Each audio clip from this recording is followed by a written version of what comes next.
for which he is solely responsible for having selected. All right, it looks like you all are ready at the end of the table. We have Mr. Nieder and our dear Miss Kinsey joining us today, who always has all the details.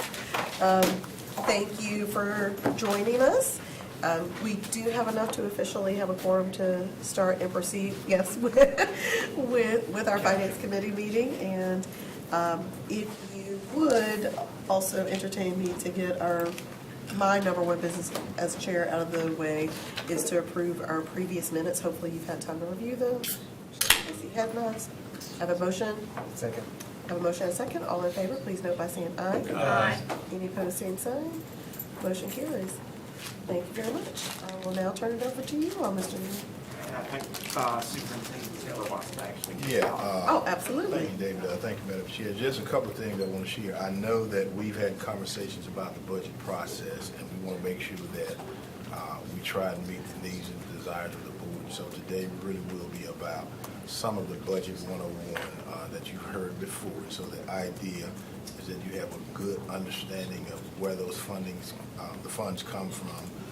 More particularly, they're going to share some of the things that you all had as priorities, and these are what I call add-on priorities. I think I coined the phrase from Tricia. I was talking to her earlier, so you will hear some of that reflected as well. But beyond that, what we want to do is to continue to have those conversations with you all as a board. There is a administration budget priority worksheet, a document that I will share with you all that talks about administrative priorities. And we want to be able to give you guys a worksheet where you can also talk about the board priorities that we view as programmatic priorities. So saying that we want you to add something or take care of student fees versus we want a priority on third grade reading. Those are two distinctly different things.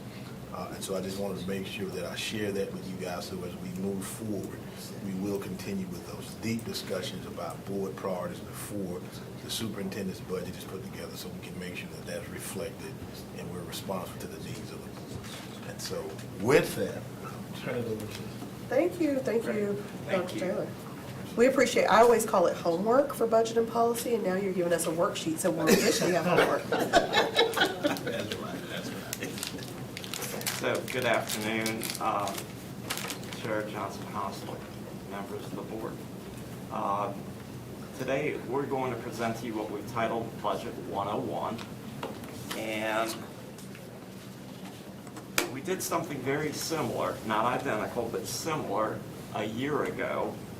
And the reason we did that a year ago, or one of the primary drivers behind doing that a year ago, is we had 5 brand new board members that just came on in December. And as we look back on the first cycle that more than half new majority of the board went through the first budget cycle for the year that we're now currently in, as we look back, we thought it would be a good idea to do this again because those new board members were all drinking from the proverbial fire hose. And now that we've at least been through, or they've been through a budget cycle and have some level of understanding, this Budget 101 might make more sense than it probably did a year ago. And so that's our intent. We've added some additional things to what were presented a year ago, and we've taken a few things out that we think would be appropriate at this point in time.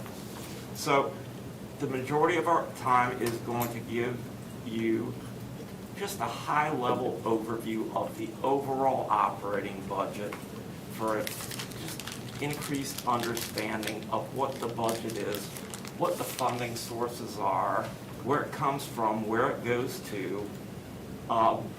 Look at the radar for things that, some of the things, not everything, that we're aware of in the coming year's budget, 24-25. They're going to require additional funding, and they're really not optional. And then set the stage, and Dr. Taylor's actually just done that to some degree at the very end, for our next time together, which we would like to be in February, where we discuss in more detail priorities and other things. And then we will actually get to the actual, not in February, get to the presentation of the actual superintendent's proposed budget, and then go from there. So, with that said,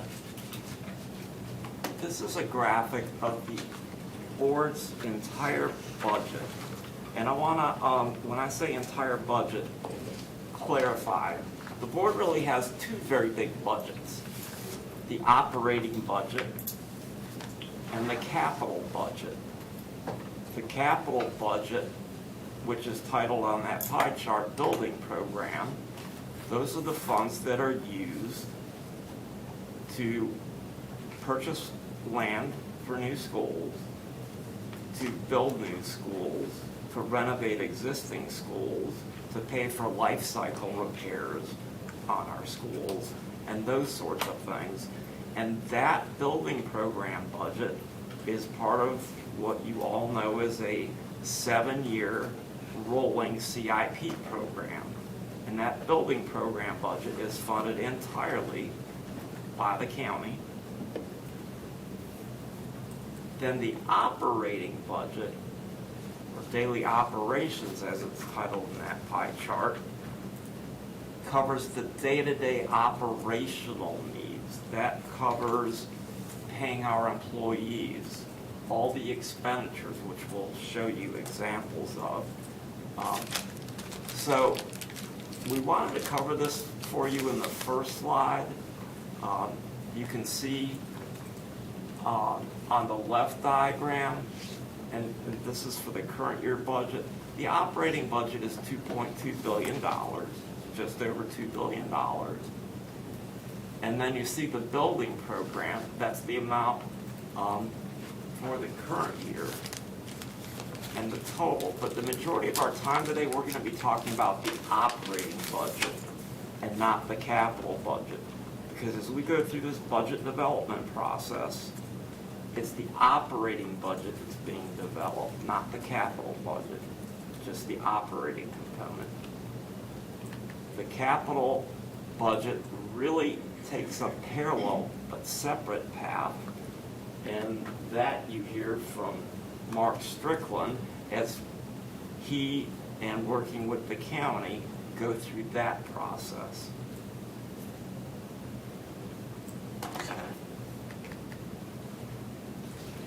So now focusing just on the operating budget, that $2.2 billion budget for the current year. This graphic gives you a sense of where does that $2.2 billion go? How is it invested as far as what functional areas? 86% of it goes directly to our schools. And I'll, I guess, qualify these percentages and functional areas that you see here. It's how the North Carolina Department of Public Instruction requires us to account for things. So we're not making decisions about which bucket they fall in. So 86% of that operating budget goes to schools. And that is primarily for personnel. About 80% of the overall budget is for personnel. K-12 education is a human resource intensive business. But also for purchase services, contracted services, supplies, and other things. The next item, the orange box, is 4% of the operating budget is for facilities and operations, but as some of you have heard me in prior presentations, I would posit that money is effectively going directly to support our schools or even to our schools, because within that 4% is our maintenance and operations budget, which is the funding required to maintain the schools, pay the utility bills, that sort of thing. It also includes our transportation operation, which is required to transport our students to and from school.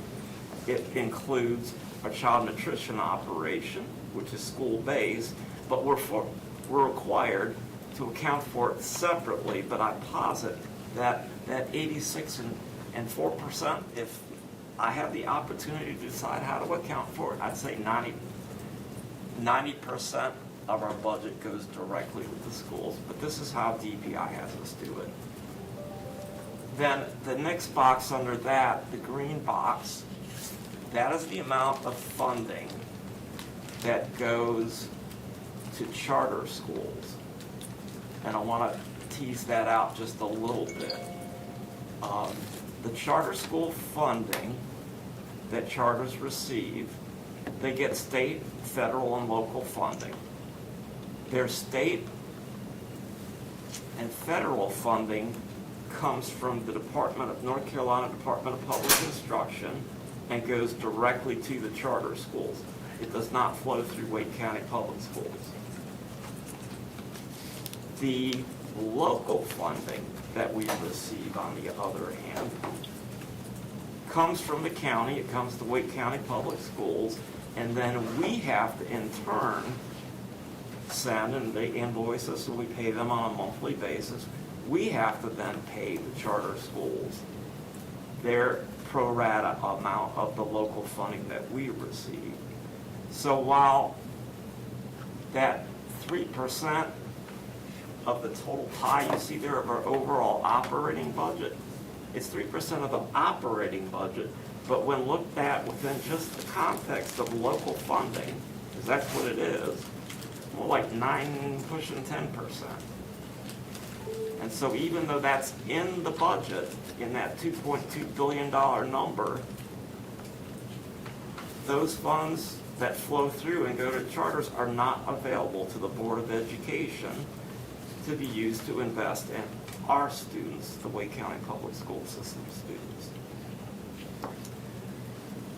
And then you see the remaining 7% goes to central support functions, including the Board of Education, Superintendent's Office, Communications, Chief of Staff and Strategic Planning, Chief of Schools, Academic Advancement, Administrative Services, and Technology Services, the support underneath it.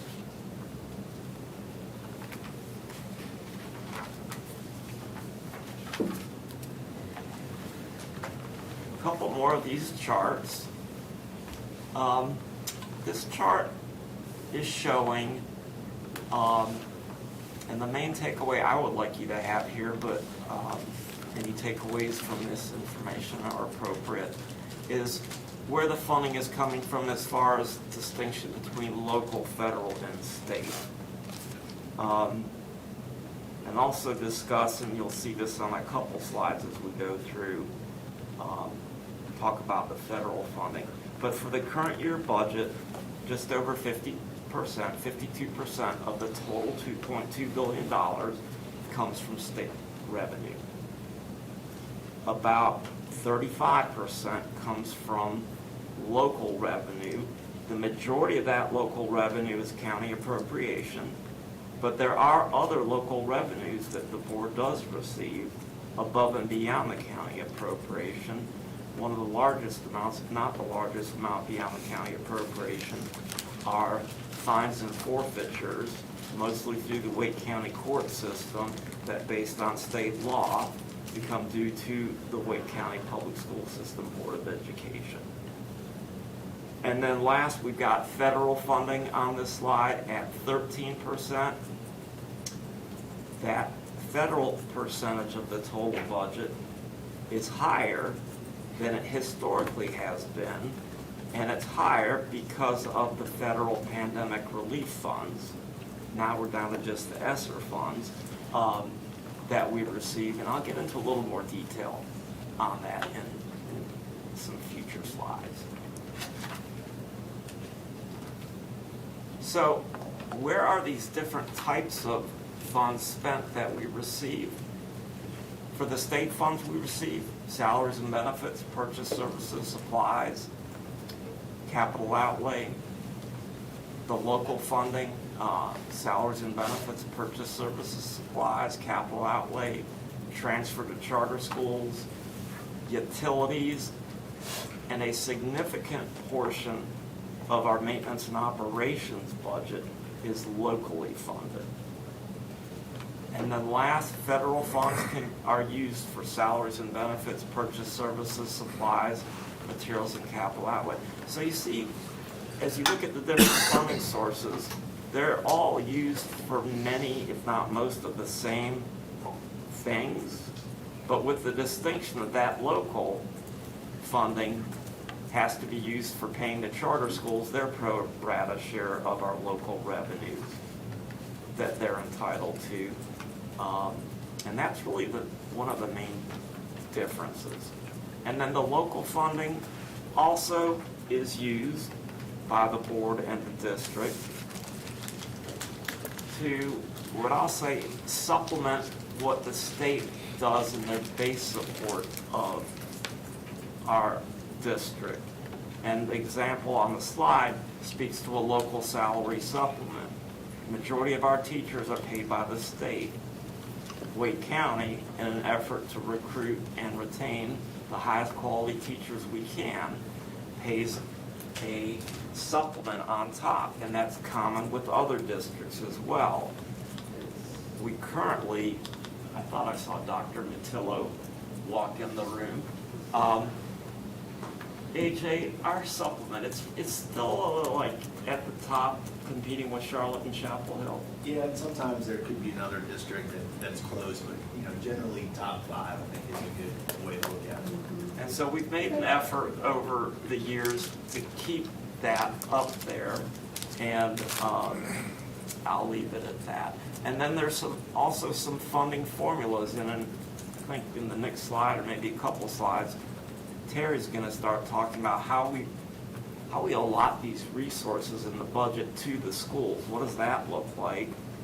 And there's some cases where the state funding that we receive, let's say for instructional supplies, we receive so much per student from the state for instructional supplies. But then we in turn allot that to the schools. But we have said we want a lot more than just what the state does. So we use local funding to add to that formula. And we do that in many different cases. So that's another area where local funding is used. And that's my segue, and Ms. Kinsey's going to take it.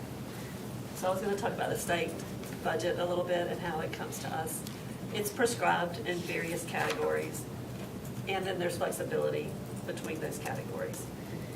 So first of all, I was going to talk about state position allotments. These are categories where the state allots months of employment or positions to the school district, and they monitor our usage of those allotments by how many months or positions that we use.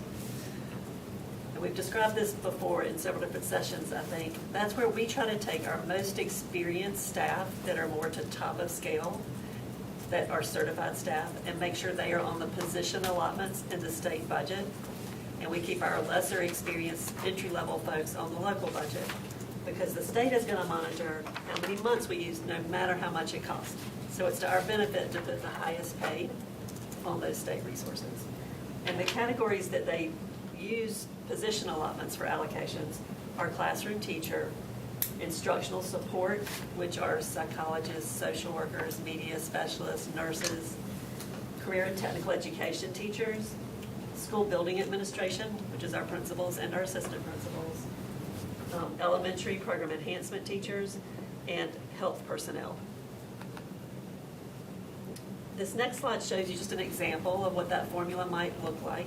So this is the classroom teacher position allotment from the state, and they define that at each grade, what the denominator is for the number of students for earning a position.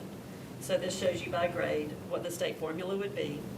And also for our elementary program enhancement teachers, the state allocates to us one 10-month position for every 191 students. And program enhancement is an area where we are more aggressive with the formula than the state is.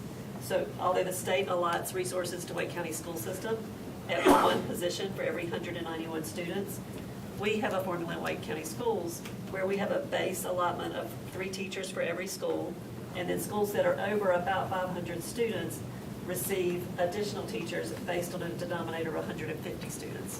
So we do distribute more program enhancement teachers in the state formula lays out using local resources to supplement. The state also allocates dollar allotments to us, and in these cases, the dollars matter. We're not tracking by positions, it's just a flat dollar amount.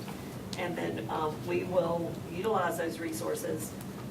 We always use state resources first and to the maximum amount so that any savings fall to the local budget. Some examples would be non-instructional support. That's where we pay our custodians and our school-based clerical staff and some of our central services support staff. Instructional assistants in our elementary schools. Central office administration is a dollar allotment. Classroom materials, supplies and equipment, and textbooks and digital resources. Here's an example of a dollar allotment. For non-instructional support, the state allocates to us $322.92 per average daily membership, per number of students. So that would be a fixed dollar value. We will utilize that for positions, and any that are beyond what we are funded from the state are on the local budget. Even though these are dollar allotments, we're strategic about which staff we put on the state budget, because we want our non-certified staff that might earn longevity pay, or those that might be getting ready to retire, make sure all of those are on the state budget, because when we pay longevity pay to people, or if we pay annual leave payout days if they resign or retire, or if they go on workers' compensation or disability, the state covers those costs and they don't decrease our allotments. They pay for those from an unallotted category. So in both position and dollar allotments, we're strategic about, and we monitor where we put people between state and local, and it's something we monitor daily, practically.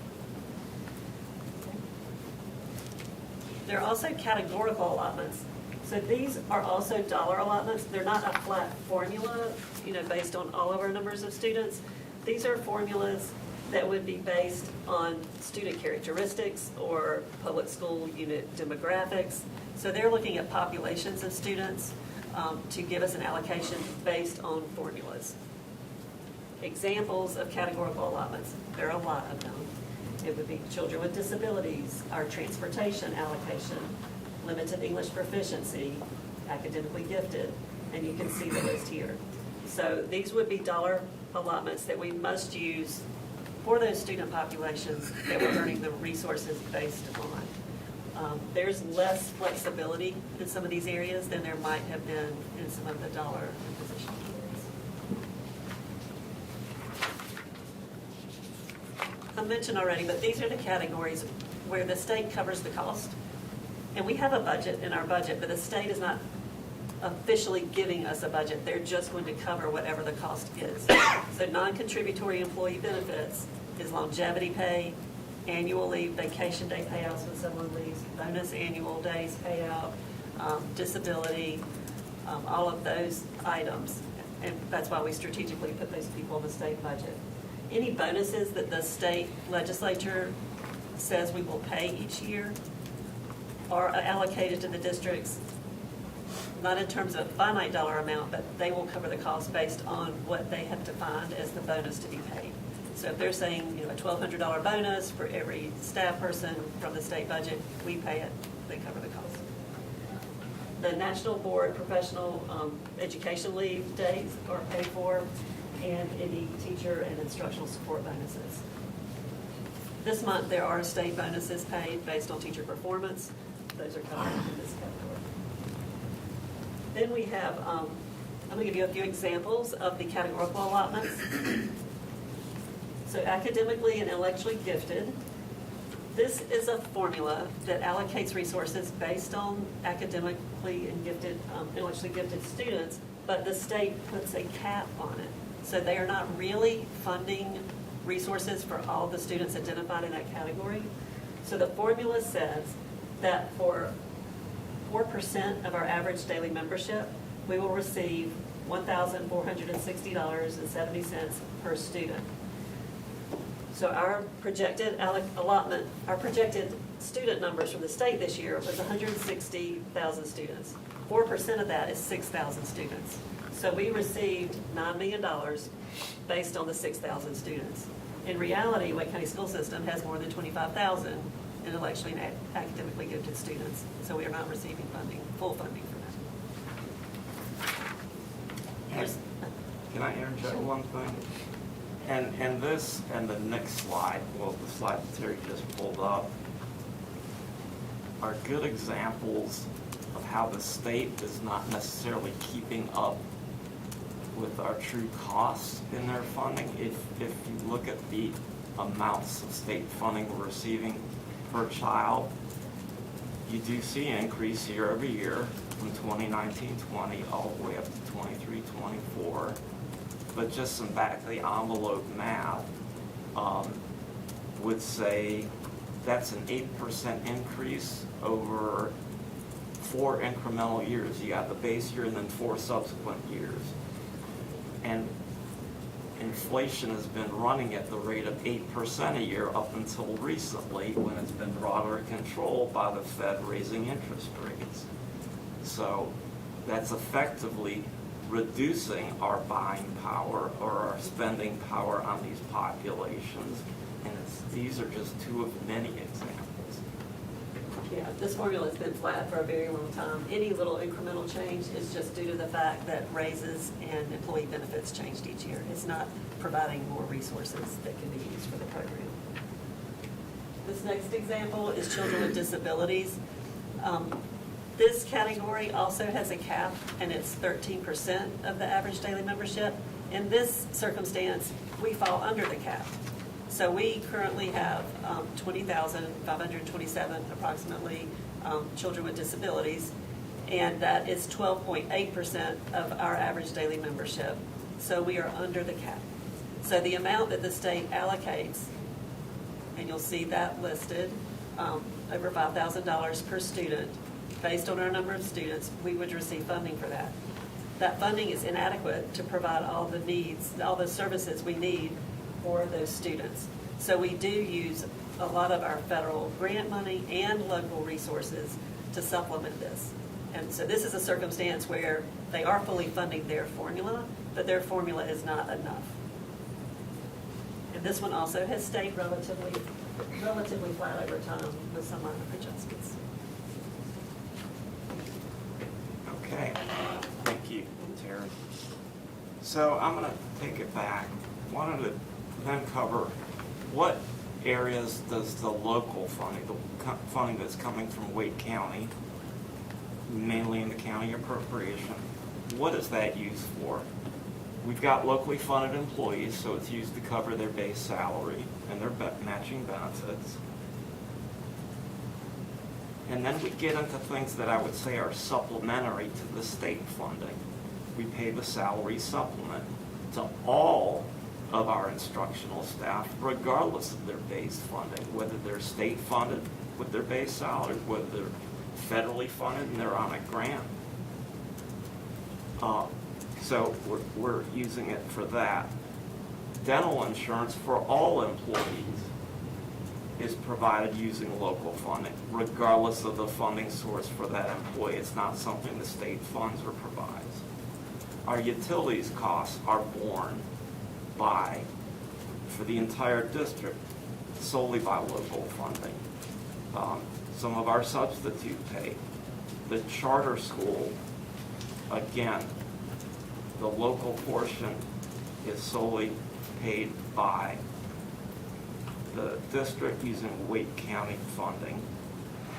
Our extra duty schedule for our instructional staff, there's some extra duties for non-instructional as well. State funding is not provided for that. That is all paid using local funding.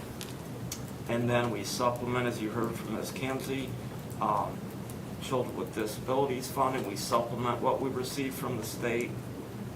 Much of our transportation funding is local funding. The state does give us funding as well, though.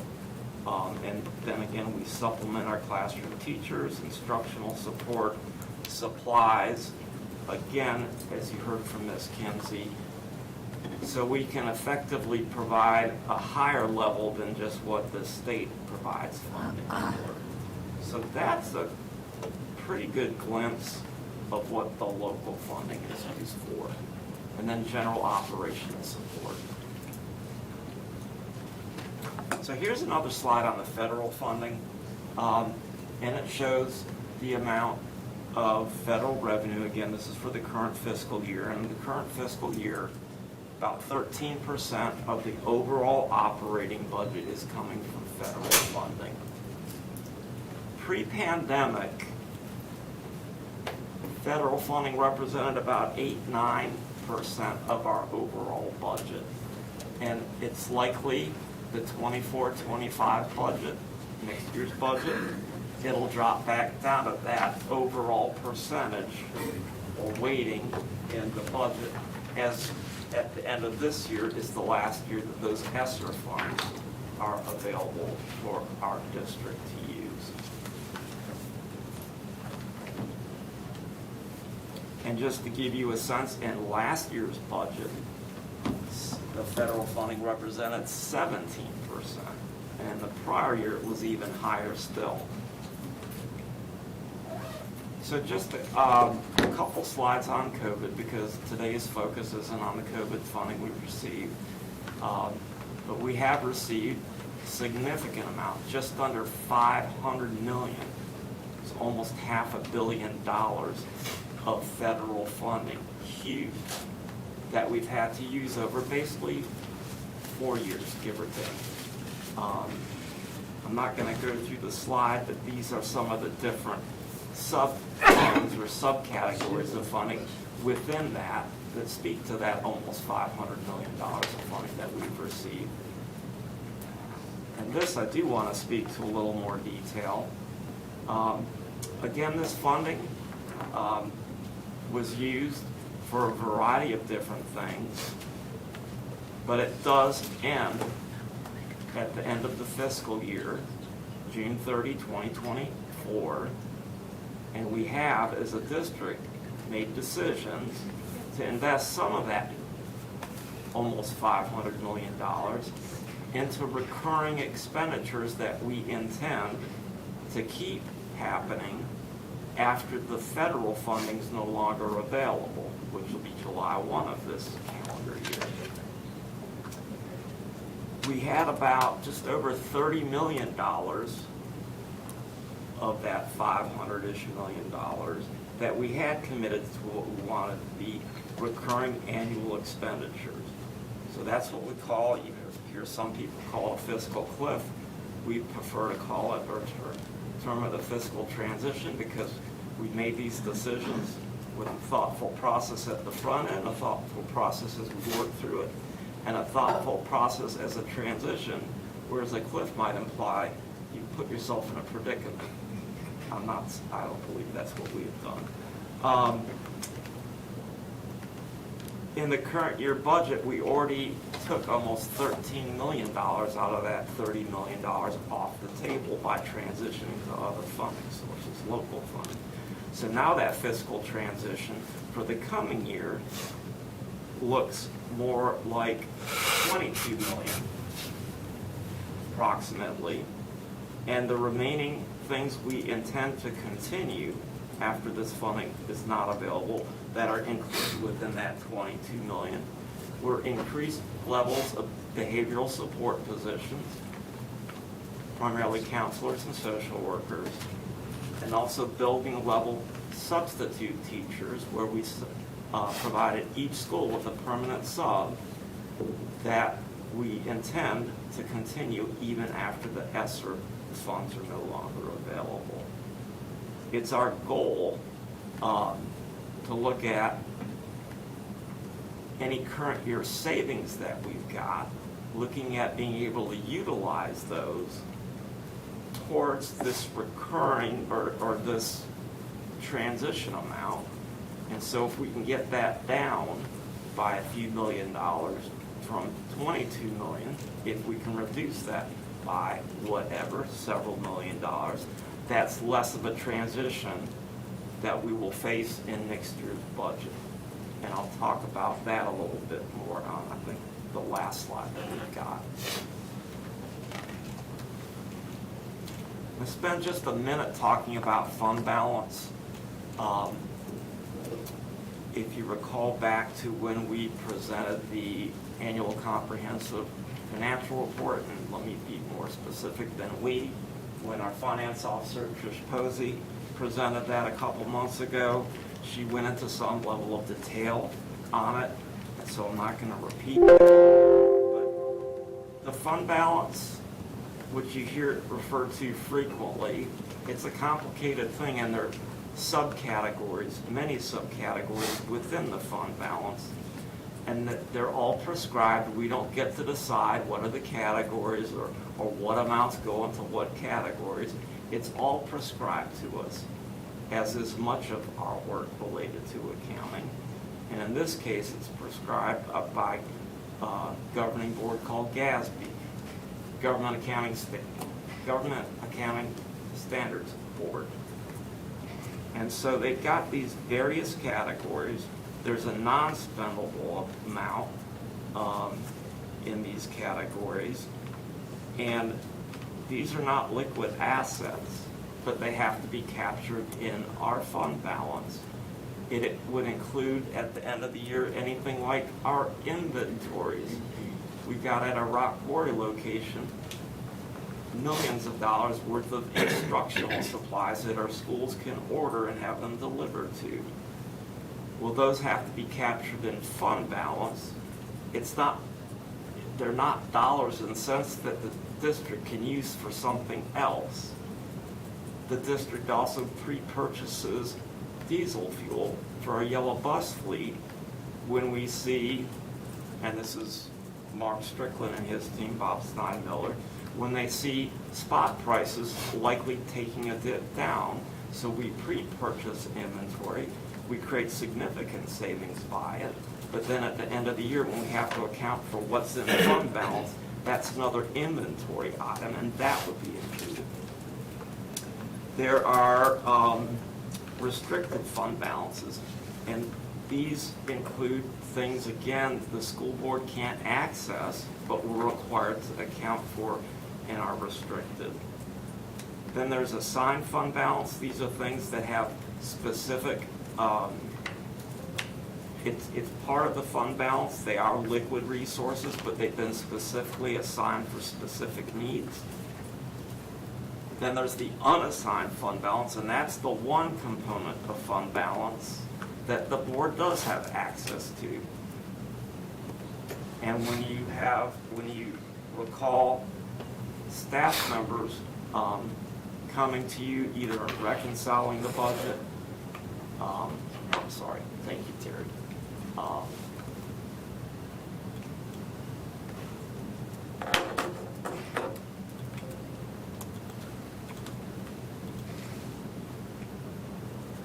Sharon, can I ask you to advance the slide, please? Just hit the enter button.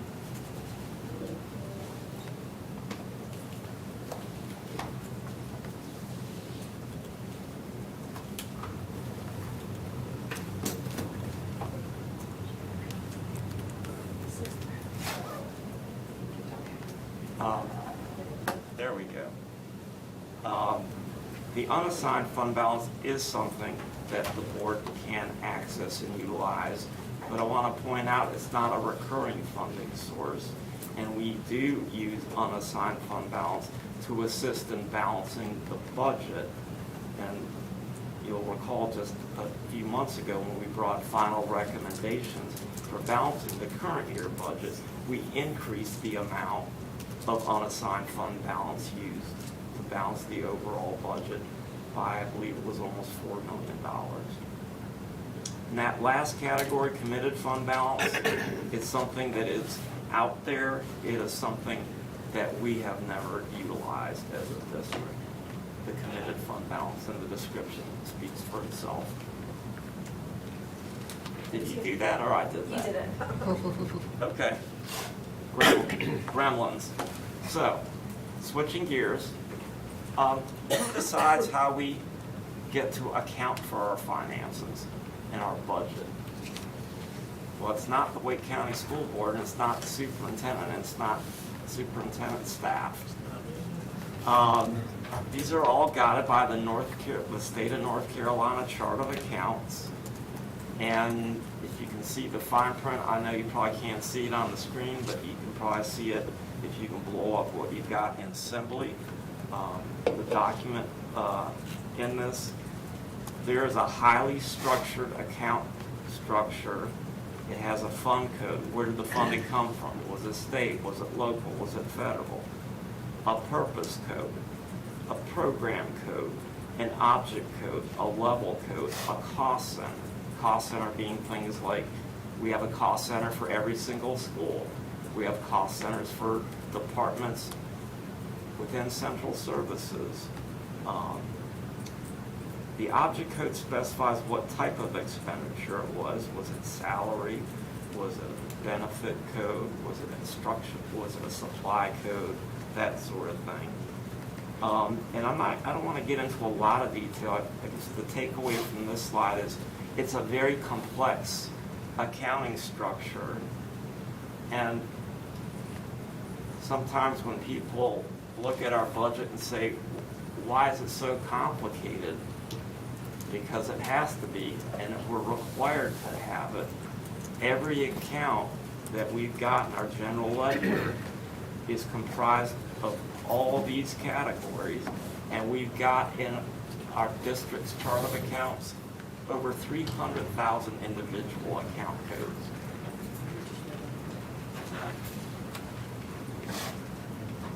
A similar question, who decides how we can invest our funding? And while they're not necessarily in a ranked order, they kind of maybe do follow. How we can expend our funding is highly prescribed to the district by the state legislature and state statute, by the State Board of Education, by federal law and federal agencies, by other governing bodies, and then also ultimately by the Board of Education. But again, how we can invest our funding is highly, highly specified.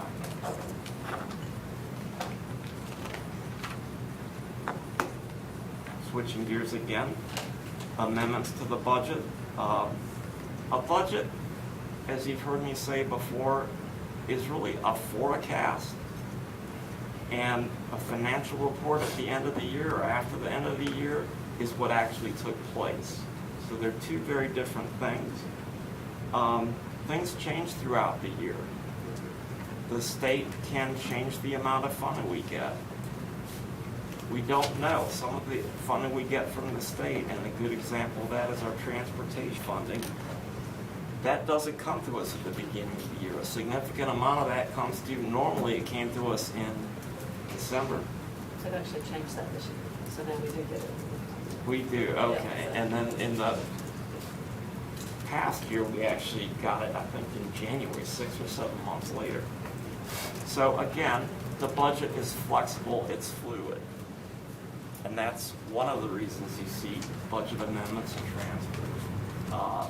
And we also report those out for transparency purposes. They're reported to the board and available to the public as well.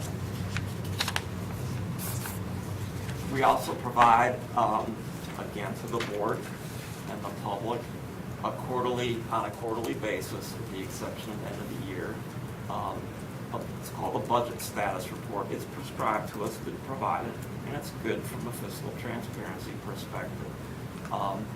And it basically lays out with the overall operating budget year to date, what is the overall budget and what have expenditures been year to date.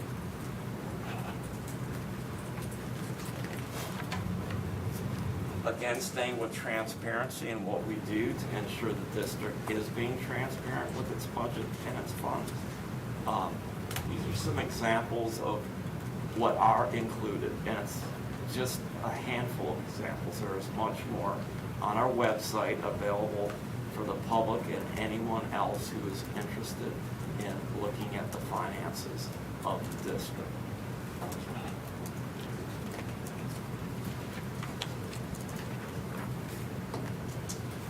Coming down to the last few slides, again, want to talk about some things that are unique to North Carolina. We're part of North Carolina. In most other states, boards of education have taxing authority. They have the authority to levy taxes and have some say in their respective districts' revenues, both for operating budget and or for capital budget. That is not the case in the state of North Carolina and a handful of other states, but it's a total of, I think, it varies, but I think it's 5 or 6 states out of all of our states now do not have taxing authority, North Carolina being one of them. So the state legislature develops the state budget, and you'll recall that in the current year, the state budget's over 50% of our total budget. And the legislature creates a biennial budget, which is a 2-year budget, and they created that biennial budget this year. And it's a 2-year budget, and in the long session, they establish it. And then in the second year of it, they come back in their short session, they can make adjustments or changes to it. Again, that's the state making the decisions about state funding. The federal government has a whole different process, but again, that's legislated at the federal level, and any federal funding that the district receives, it comes initially to the North Carolina Department of Public Instruction, and then they flow it through or pass it through to us and the other LEAs in the state. And essentially, the district has no control over state and federal funding amounts, with the exception of some optional grants that we can apply for, and we do apply for. One good example of that would be the magnet grant. That is a significant amount. But beyond that, as far as just the general operating budget, there is no direct control.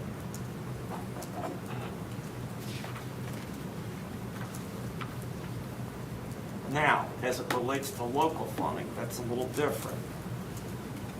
The Board of Education can request additional local funding from the county. That said, the ultimate decision-making on that ultimately resides with the county commissioners. I guess the takeaway I'd like you to think about from the prior slide and this slide, there are primarily 2 ways to fund new priorities if they're not being provided by the state or federal government. That is to request and receive additional local funding, and or to take existing funding we're receiving and repurpose it, which means stop using it what we're using it for and use it for that new thing, whatever that new thing is. Technology gremlins are at work again. It's updating. We'll keep going if that's okay. Are you okay if we continue? Yes, please do. Okay. And everybody has it in front of them. Yeah, okay. So we can repurpose existing funding and stop doing something or reduce doing something to do that new thing we'd like to do. And the clicker's not working. So this next slide that you have in front of you is a listing of the total county appropriation amounts that the district has received over the last half dozen years, I believe. And you see the total amount of the county appropriation, the year-over-year dollar increase, and the percent increase over the previous year's funding. Again, just to give you a sense, because this is the area that the board has some influence in, working with the county commissioners, what those amounts have been. Flipping to the next virtual slide at this point, would like to cover with you things that we know are going to be part of the landscape for the 2024-25 budget that are going to require additional funding or repurposing of existing funding. And again, we don't really have an option. We can't say, no, we don't want to One, our current projections are, and as we get into the next several meetings of working through the budget, and certainly when we present the proposed budget, we'll have the details, but based upon the projected charter student counts for next year and the projected Wake County Public School System student counts for next year, and those projections are developed jointly by staff in the school district, working with staff at Wake County government. But based upon looking at those projections, the market share of Wake County students is going to go down, and the market share for charter school students is going to go up, meaning just as we have seen for several years in a row now, additional funds will, and again, going back to some of the charts we looked at at the beginning, we have to use that local funding to pay for this. So additional local funds will be required in the 24-25 school year to pay additional fees to charter schools. The state put out a biennial budget. It does include legislative compensation changes for the next year, 24-25. There are local costs associated with that for our locally funded employees, as well as related costs. So those will require additional local funds in next year's budget to be able to comply with the second year of the biennial state budget. Same thing as it relates to benefit rate changes included in the second year of the biennial budget. And again, the state in the short session that will take place, I guess, in the spring into early summer, could make changes to that. And then as the board has approved in the past several years, and again, this is perhaps not a requirement, that's why I've got a question mark on this bullet line, but the board has been very supportive in supporting compensation changes above and beyond what has been legislated, again, directly aligned with our efforts to recruit and retain staff in this post-pandemic employment marketplace, which is increasingly challenging. And one example is, in the current year, we've again increased the hourly rate by $1, and our goal would be to increase at least $1 in the 24-25 budget. And we do have in the coming year the operating costs of opening one new school in 24-25. And then in the following year, in 25-26, I believe we've got the cost of 5 new schools coming online.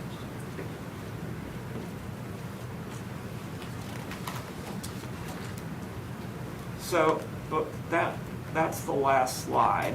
As you heard Dr. Taylor say at the beginning, I'd like to come back in February and share with you or review with you the priorities that you gave us as a board as we were finishing up the current year's budget. Review those.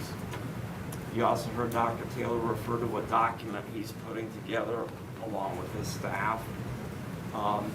Work through other conversation about the board's priorities as it relates to the operating budget for 24-25.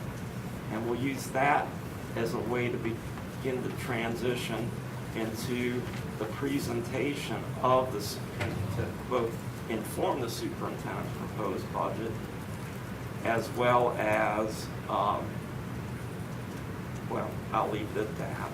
And one of the other things we're looking at, we'll be discussing, and I haven't shared this with the superintendent yet, so I hope I don't get in trouble. In the past years, we've been presenting the superintendent's proposed budget to you at either the first or the second April meeting. And one of the things we would like to do is target bringing the superintendent's proposed budget to you at the second March meeting to give the board additional time, and worst case, the first April meeting. target the second March meeting, and that was, I was talking about Thursday. And again, to give more breathing room to the board, as the board takes on the superintendent's proposed budget and has their dialogue, and that dialogue leading it from the superintendent's proposed budget to what is ultimately then the board's proposed budget, which then has to be submitted to the county commissioners by May 15th of this year. So, We got hands Madam raised. Chair, that is our presentation, as I guess our technology has just come back online. Yes, it did. And we are now at the point where we'll be glad to take any questions. Sure. Thank you, Mr. Herschel. So on the very last slide before the Q&A, you had the local funding to provide compensation increases. We also had voted as a board to have a proposal brought to us for the paying every other week for those staff. A, is that still on target for February? I don't know who's the right person to ask. And B, is that, should that be included in the some needs of the local expansion budget? That's an excellent question, and to tease it out, there are a couple questions within Sure. that. Yes, staff, and when I say staff, let me be more specific. Staff from human resources, from compensation services, from budget, from other parts of finance, from technology services, as well as the board's attorney, Tharrington Smith, have all been involved in looking at what will be required in order to put this into place. We do believe we should have the pieces in place. In fact, we've got a conference call, I believe it's this Wednesday, with Melissa Michaud, because there are some things in statute that speak to this as well. We do believe by the end of February we'll have what it would take, including any additional incremental costs associated with it for staff or any type of services. And that would be included then within likely a superintendent's proposed budget. All right, thank you very much. Ms. Edmonds. Thank you. On slide 16 about the Wake County, the local money that we receive, can you tell us more about how they pay for transportation, what you mean by that? We receive a state budget for transportation, and we also have local funding that supports transportation. I'm not going to have the details on that, but I don't know if. I mean, is it, We do it. I mean, that's, hey, that's, no, that's okay, that's it in a, we get the majority of our funding from the state. okay, We get local funding some as well. The funding from the state is dependent upon our efficiency rating. And so we do really well with our efficiency rating. We're generally at 100%, so we get all of our funding that we can. So those are the two categories of what we do. Most of it is state funding. most of it is state money, okay. I would add that some of the local supplement for transportation is related to pre-K. Pre-K is not covered by the state. Okay, all right, great. Oh, that I didn't know, what you just said, that pre-K is not covered at all by the state? All of our pre-K contracts for special education transportation is covered out of local funds. Transportation. Transportation. Right, yes, I understand, okay. And then slide 12, could you just remind us, Mr. Nieder, I believe that a lot of those allotments came with flexibility 12, 15 years ago? And is that true? No, over, say maybe beginning in the. Or maybe my timeline's wrong, but there No, used to be. No, I Go think ahead. beginning around 2010-ish. And since then, I would term it to be a significant amount of the district's flexibility in how funds can be used, how funds can be transferred from, one type of use to another, giving the district flexibility based upon 115 districts in the state, they're not all the same, and they have differing needs, differing student populations. That flexibility's been slowly taken away, and I would say we have limited flexibility this time. Terry, I don't know if you But want to add. we're grateful we have the flexibility we do have, because we do push it to the limit. So if the state says that we can convert all of our classroom material money, we convert the entire allotment and move it to a place where we can pay people. And then in local, where we move those people to the state budget, we free up that money to use for the non-personnel purchases for schools. That helps maximize the state money. It also gives our schools more time to utilize their local resources, because if they get their budgets in Fund 2, they have longer to use it. The state has very early cutoffs for spending to close out a fiscal year, whereas in local, we can give them almost up until the end of the fiscal year to utilize their funds. There's some categories like disadvantaged student supplemental funding and our at-risk category, where we transfer almost our entire allotment to be able to put more people in the state budget and then maneuver that to local. We call it like a loop-de-loop, but we're trying to maximize where we can to fully use that state budget for people as much as possible. And so any category we still have flexibility, we're tapping into it. But it is less than it had been. For example, instructional assistants. The state does not allow any conversion from instructional assistants to another use. One caveat is any of our schools that have restart status, that are in the restart model, do have more flexibility and can access a conversion of instructional assistants. So we also, we maximize it there with our restart program. And the state asks us where we want to transfer our money for the restart program. We strategically make those choices too, to benefit. So it is less than it has been, but we still do have flexibility, and we're glad that we do. I try to take advantage of it. Thank you. Yeah, I'm just, not so much a question, but a comment. It just seems like, you know, with regards to charter schools, we're kind of like even double ding in a way. I mean, in terms of the average daily membership piece of it, right? I mean, we're not, I mean, when the children are shifting from charter school back to public school, and then, you know, we're having to, you know, take on the cost of educating those children, but we didn't get that initial funding, right? Yeah. Yeah, so I mean, you know, something that we can think about as a group to how to advocate to the General Assembly. Yeah, and if I can re-articulate what I believe you were sharing, Dr. Name. You know, at the beginning of a school year, in the first couple months where the Department of Public Instruction does its calculation of what was your average daily membership and how much state funding, you know, based on that, how much state funding are you going to receive? If a number of students are in charter schools at that time and they're not in the Wake County Public Schools, we don't receive funding. But then if during the year those students come out of the charters and come back, we still have the responsibility and the cost associated with providing them services, but without the associated funding. In local, it is good that each month we have to recalculate it, because we're looking at the actual number of students every month that Wake County School System has and that each charter has. So in the local budget, the amount we're paying out each month is dependent on what has come in and those actual number of students at that time. So it does adjust.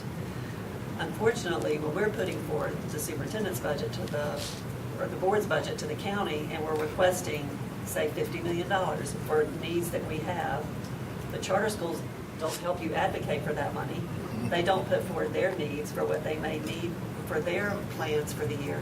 But when we receive that $50 million, say, we've got to pay a pro rata share, which is about 10% to the charter schools. But they're not really part of the advocacy, or they're not even expressing do they need more or less than that share.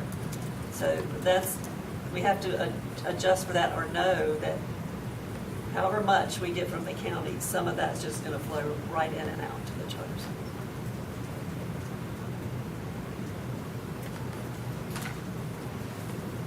Madam Chair, can I make a comment? So, Dr. Ng, to your point, I was just looking, I pulled up our legislative agenda because I was trying to remember if we included that, anything about that, in our 2023 legislative agenda. And it's not jumping off the page at me, but if we can always consider that for our 2024 legislative agenda. And it is a part of the state board. I mean, as Ms. Kinsey mentioned, our funding is directly tied to charter funding, and the advocacy actually looks like from charter school advocates is increasing what pay they get from us. So one of the things that actually that has been more highlighted, I would say, by legislative agendas, mostly from School Boards Association, is to not allow access to all of the funding. Like for years, we've gone back and forth of, do they have access to transportation?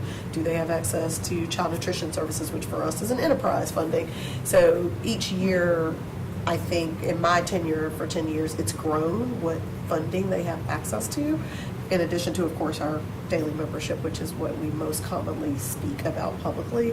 But I also think that there's a lot of work on, and not just Dwayne County, but all of us, on our role in clarifying the impact of charters in each of our communities. And I can tell you our rural counties definitely feel the burn because their budgets, they don't have a county appropriation to fall back on the way that we do. So definitely, I think better articulating our advocacy would be beneficial to us as a board and as school districts across the state. So thank you for lifting that up.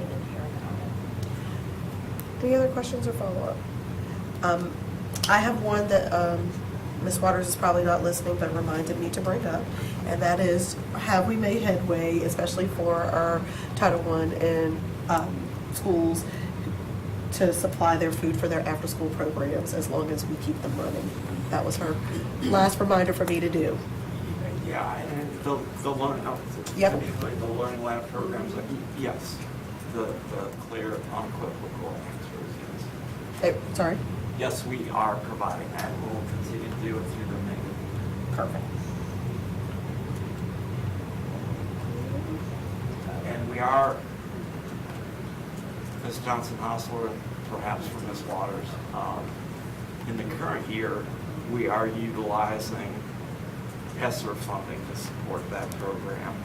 And we are looking at a business case to support it ongoing into 24-25 year, because we do believe it will still be a need.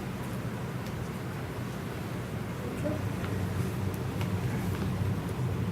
I don't see any further questions, so thank you all very much. Those of you at the table and those of you on the side of the table, thank you for answering those questions as well. And Mr. Nieder and Dr. Taylor, we will look to you for, especially if we're going to speed up our process a little bit of being ready for the superintendent's budget, which does give our board members a little more time than they had last year to put their questions in, which Ms. Kinsey and all the folks quickly get those responses to us. But thank you for our one-on-one, and we'll look forward to our official homework with the worksheet. Dr. Taylor. Anything you want to add, Dr. Taylor? No, I was just going to say that at any moment, something you need answers to, don't hesitate to reach out. I know that what happens at the General Assembly can change from year to year. I know they're going to be in a short session. I don't anticipate any major changes, but we can certainly talk about those things that we need to do to be part of the legislative agenda. I know we talk about the charter funding. The big issue is when they do come back, that we don't get funding, and so we'd certainly like to see a change with it. But that sword can cut both ways. Meaning that they leave, I'd be willing to take it because we get more back than actually leave. But just anything that we can do to provide further clarity, let us know we will do that, and we'll continue to build on this process. Thank you.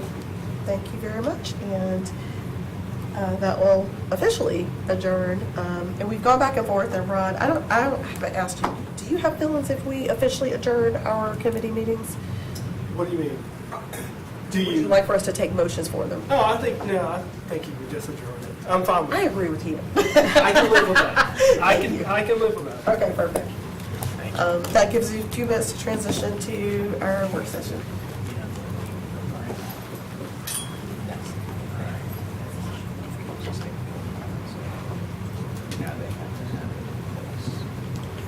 Because we see the benefits for it. That's actually good. I mean, it's to Chris's point, this is.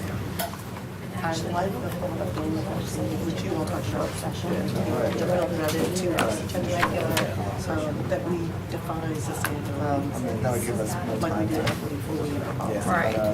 But I would support putting it on there. And I understand. Oh, yeah, I got something for you. If we ask for it to come back, they might suggest that they say,